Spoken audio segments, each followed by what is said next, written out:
Hello guys, আবার দেখো চলে এসেছে একটা নতুন ভিডিওর সাথে। এটা আমি কি করছি দেখো তো, তোমরা কেউ বলতে পারো কি না এটা কি রান্না করছি।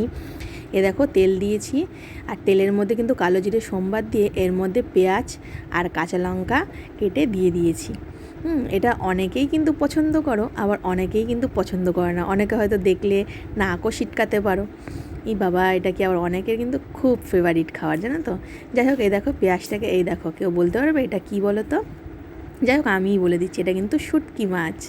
শুটকি মাছটাকে সেদ্ধ করে তারপরে তোমার জলটাকে ফেলে ভালো মতন ধুয়ে এটাকে একটুখানি ছেঁচে নেওয়া হয়েছে। তারপরে দেখো পেঁয়াজ লঙ্কাটা ভাজা ভাজা যেই হয়েছে ওর মধ্যে শুটকি মাছটাকে দিয়ে দেওয়া হয়েছে। এবার দিয়ে এটাকে সুন্দর করে তোমার নাড়াচাড়া করতে হবে। আর আর এর মধ্যে দিয়ে দিচ্ছি একটুখানি হলুদ আর একটুখানি লবণ। আর যারা তোমার মিষ্টি খেতে পছন্দ করো তারা একটুখানি মিষ্টি দিয়ে দেবে, আর যারা খেতে পছন্দ করো না তারা মিষ্টি না দিলেও হবে। অনেকে জানি যে শুটকি মাছে তোমার মিষ্টি খেতে পছন্দ করে না। যাই হোক, তারপরে দেখো আর একটুখানি সামান্য লঙ্কার গুঁড়ো দিতে হবে।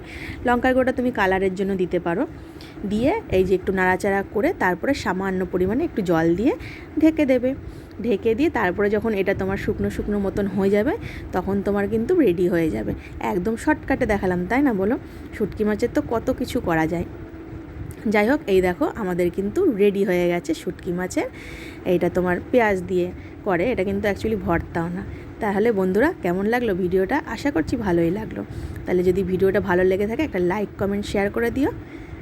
কি দেখে লোভ লাগছে তো। টাটা।